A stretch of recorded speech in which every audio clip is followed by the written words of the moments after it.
The story of power, betrayal, and survival often takes shape in ways no one can predict, and this one begins in the heart of West Africa, where a young leader rose faster than anyone thought possible. Ibrahim Traoré, the soldier who became the youngest president in the world, carried himself with the kind of defiance that made the powerful uncomfortable. His words carried weight not only in Burkina Faso, but across Africa and even far beyond its borders. He was young, fearless, and unafraid to call out the hypocrisy of nations that had long controlled African politics from the shadows. That made him a symbol of hope to some, a problem to others, and to Algeria, a threat that had to be neutralized. The irony is that Algeria had once positioned itself as a country of resistance against colonial powers, but here it was, playing the same games, trying to silence a younger African voice that was beginning to shake the balance of power. The tension started quietly. It wasn't sudden, not at first. Algeria had been watching Traoré closely since he ousted the government and consolidated power in Burkina Faso. He represented something Algeria didn't want to see flourish, a leader too independent to be manipulated, too bold to be intimidated, and too principled to bend to the pressures of foreign allies.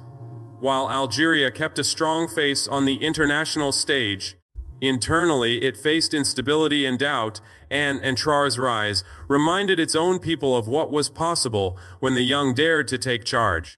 That kind of example could spread like wildfire, and Algeria feared its own citizens might start asking questions they weren't ready to answer.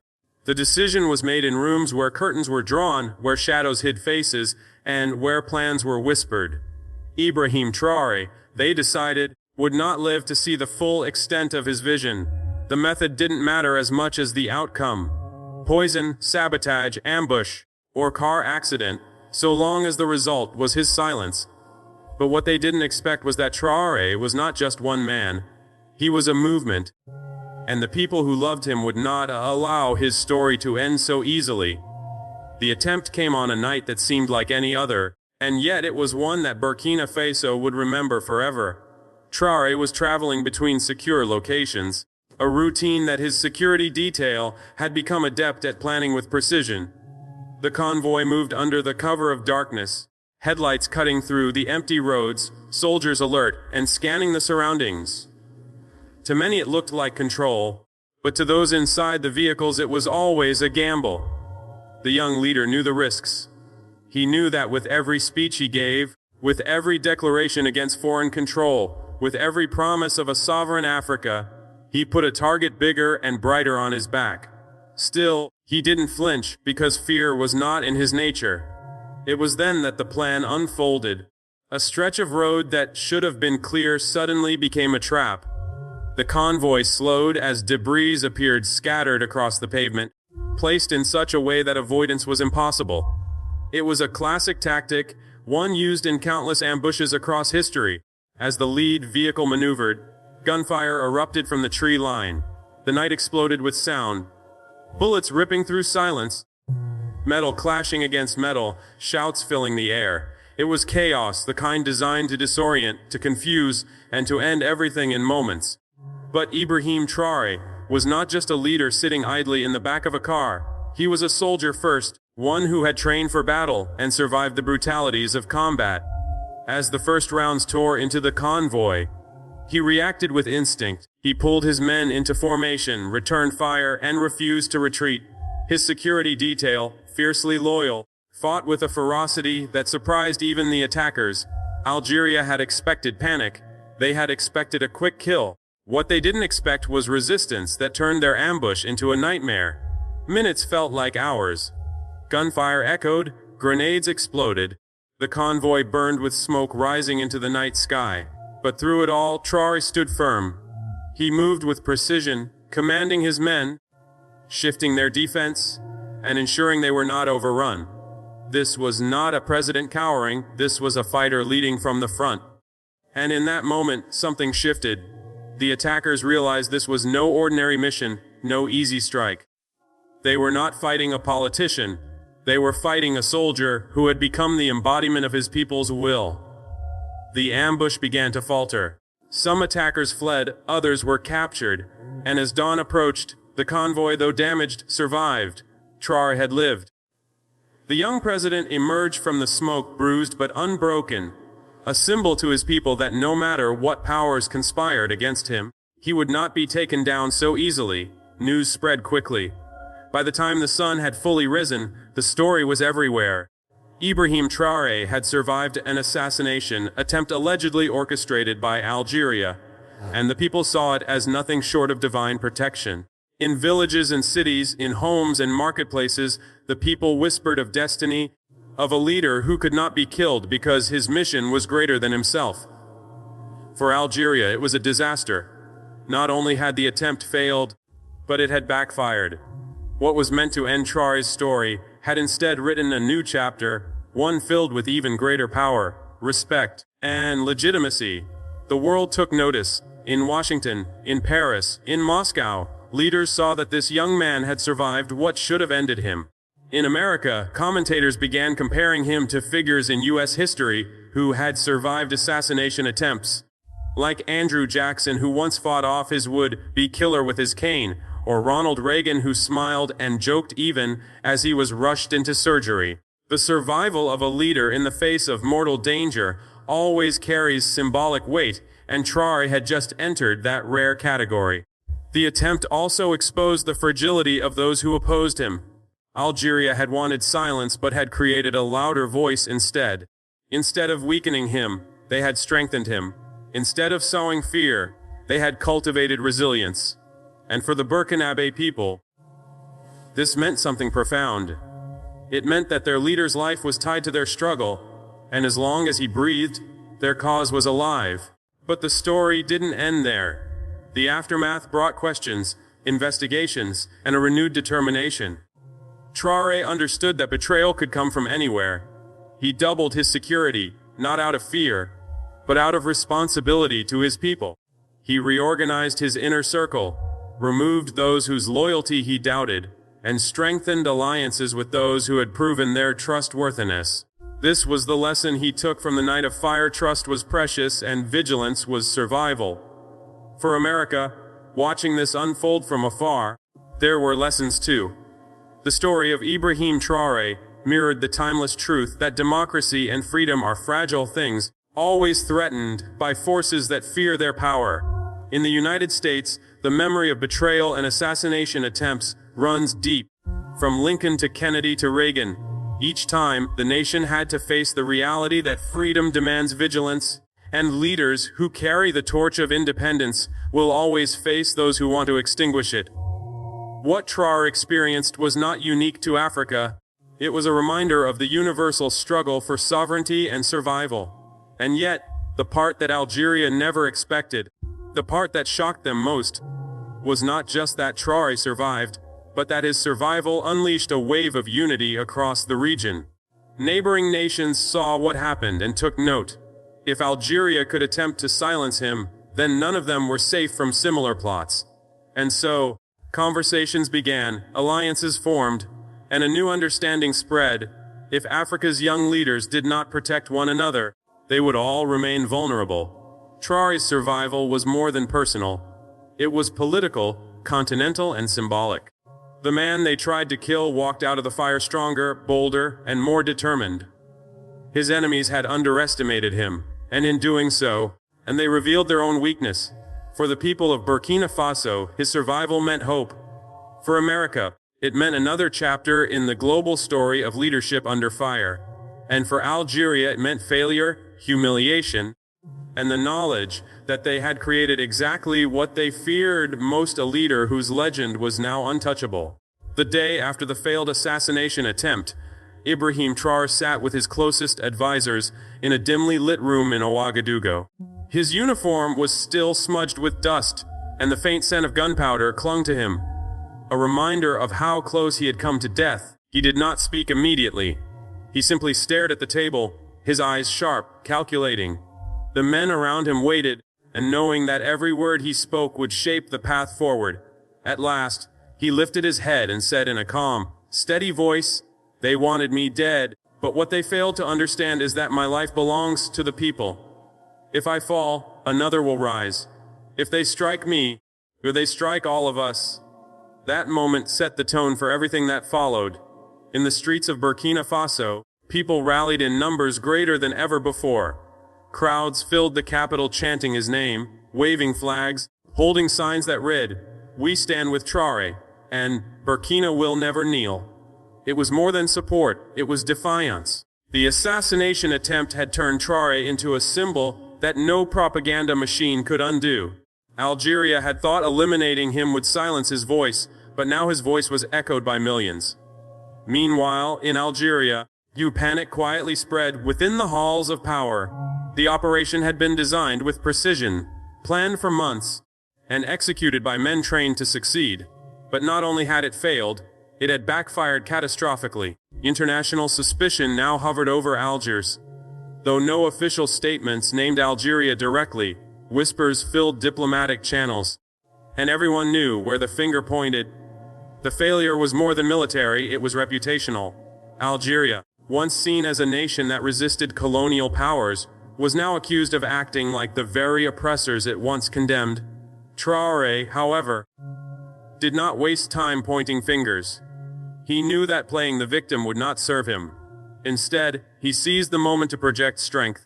In a speech broadcast live, he stood tall in front of his people and declared, "They tried to kill me, but they cannot kill the spirit of Burkina Faso. They cannot kill the spirit of Africa. And they cannot kill the truth that we will rise and we will stand free." His words thundered across the airwaves, igniting pride not only in Burkina Faso, but in neighboring nations where youth longed for leaders who spoke with conviction. In Washington, the story was followed closely.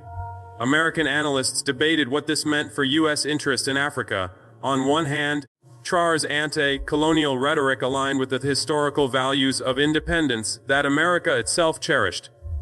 On the other hand, his alliances with powers like Russia made some in Washington uneasy. But one thing was certain. Any leader who could survive such an attempt and come out stronger deserved respect. Commentators on American television compared his resilience to George Washington at Valley Forge, Abraham Lincoln during the Civil War, and even Ronald Reagan, who famously quipped to his surgeons after being shot, "I hope you're all Republicans." Traoré's survival placed him in the company of leaders who had faced death and emerged with greater authority. But beneath the surface, the survival was not just about destiny. It was about the loyalty of his men, the preparedness of his security, and the determination of a young leader who refused to bow. Traoré knew he could not afford complacency. The attack had revealed cracks in his system, and he had to seal them before another attempt was made. He ordered a full investigation, and soon, names began to emerge. Individuals within Burkina Faso who had passed information to external forces.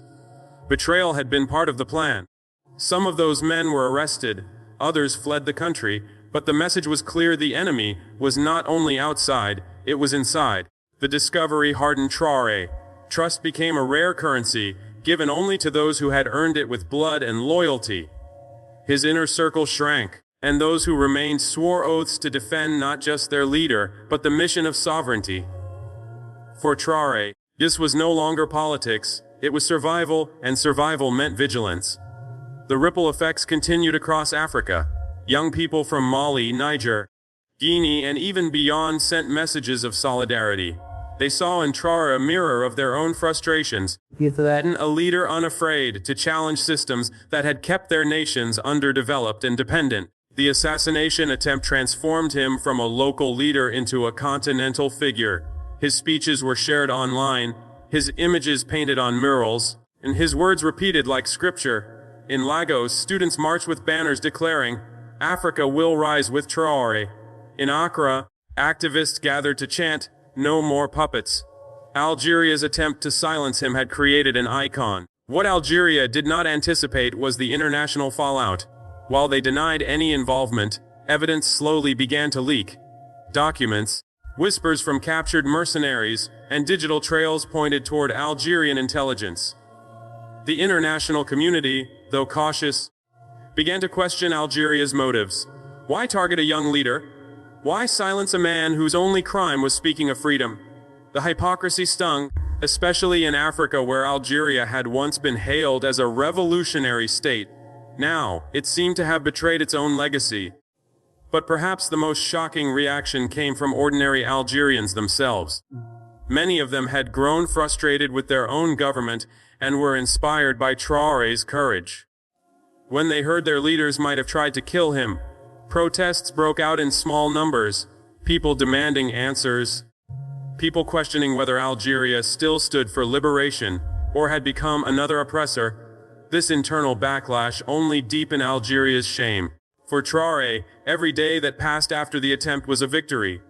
His survival was not just physical, it was psychological. He had stared death in the face and refused to bow, and that gave him a new level of confidence. He began to speak more boldly, to act with even greater determination. He visited military camps, reminding soldiers of their duty. He met with farmers, promising food security. He stood in schools, telling children that their future would not be stolen. And everywhere he went, the people saw not just a leader, but a man who had cheated death to stand among them. In America, journalists covering the story noted the parallels to American ideals. One wrote, "Threaten. Traoré is proof that freedom has a price, and that leaders who defend sovereignty will always face threats from those who fear it." This is the same story America lived when it broke away from colonial rule. Pro-American audiences, especially those who value independence and strength, found themselves oddly sympathetic to the young African leader's plight. Though his politics were different, the principle was universal: a nation's right to stand on its own without outside interference. And yet, Traoré knew this was not the end. The attempt on his life had been just one battle in a larger war. The forces that wanted him gone were still there, still plotting, still waiting. But now he was more prepared, more determined, and more aware. They had underestimated him once, and he swore they would not get another chance. His survival became not just a story of luck, but a declaration of intent. If they came for him again, they would find a man ready, a man armed with both conviction and caution.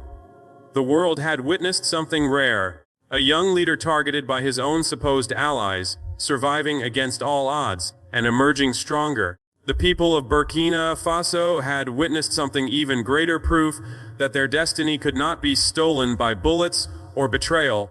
Algeria had made its move, but the outcome had not been what they expected. Instead of silence, there was noise. Instead of weakness, there was strength. Instead of death, there was life. And so the legend of Ibrahim Traoré grew. Weeks turned into months after the failed attempt, and the air in Burkina Faso was thick with both tension and determination. People still whispered about that day, the sound of gunfire, the way Traoré had stood his ground, and the almost supernatural fortune that had kept him alive. To many, it was no longer just politics, it was destiny. Some began to call him the chosen one, while others compared him to African heroes like Thomas Sankara, Patrice Lumumba, and Nelson Mandela. For the people, he had already crossed the line from leader to legend. But legends come with enemies, and Traoré was painfully aware of that. The investigation into the plot uncovered disturbing layers.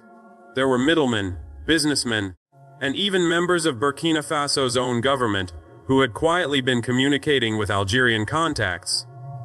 Some had been promised wealth, others protection, and some were simply too weak to resist foreign influence. The betrayal ran deep, but Traoré did not tremble. Instead, he turned the betrayal into a weapon.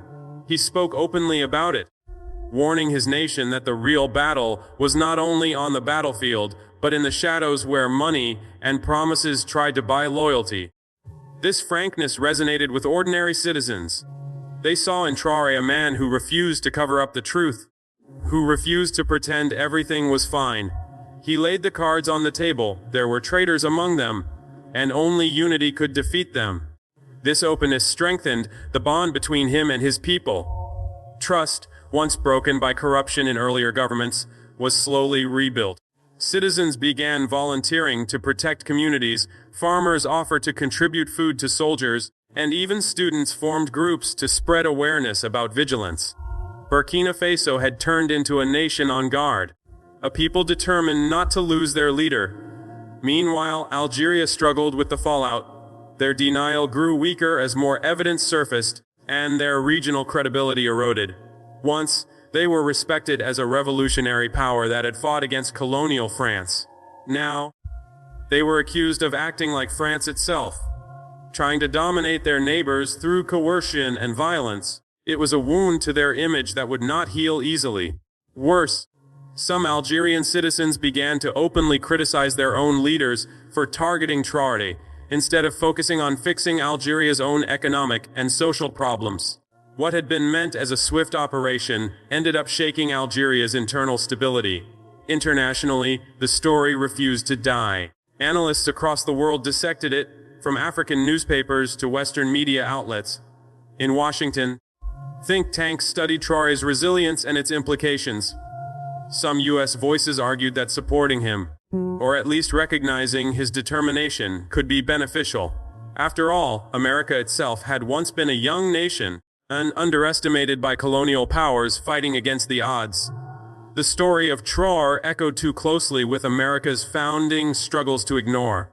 Pro-American audiences drew parallels just as George Washington faced betrayals and assassination attempts, just as Abraham Lincoln survived plots during a divided nation, and just as Ronald Reagan bounced back after being shot, so too had Traoré shown the resilience that defined great leaders.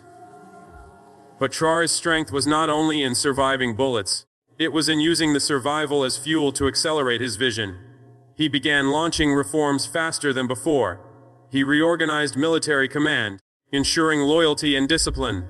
He pushed for agricultural independence, declaring that Burkina Faso would not beg for food from outsiders. He strengthened alliances with neighboring nations, particularly those facing similar struggles against foreign influence. Every step he took carried the weight of someone who knew that time was precious, that enemies were still plotting, and that the window of opportunity had to be seized. One of the most powerful moments came when he visited the exact site of the attempted assassination. Standing before thousands of people, he raised his hand and said, "Here they tried to end me, here they thought they would bury me. But look, here I stand, and here stands Burkina Faso, stronger, louder, free." The crowd roared with thunderous applause, and even international media broadcasted those images, showing a young man turning an attempt on his life into a rallying cry for freedom. In private, however, Traoré remained cautious. He increased his security, not because he feared death, but because he understood the stakes. His death would not only be the loss of a man, but a blow to a movement.